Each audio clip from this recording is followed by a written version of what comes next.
Yun, bumili ako ng VIP ng Gracia. Yan. Kasama ko yung owner ng Gracia Worldwide. Si paring J. Chris yan. Yan. Punta tayo sa concert. See you on August 8. Gracia Worldwide 4th anniversary. Kita-its tayo dyan. Yan. Ingat lang natin siya ng gems sa pagbi-business yan. Alam naman natin na malakas na yung Gracia eh. Konting gems lang naman dyan, Jack. Yan. Para sa mga nagsisimula pala mag-business, ang masasabi ko lang sa inyo at mga tol, galingan nyo lang palagi. Depende naman sa tao yan eh.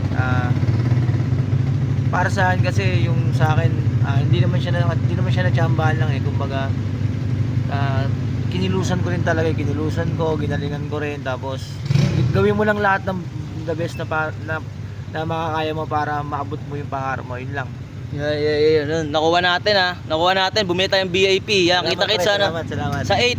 Kita-its. Sa 8, yan. Yeah.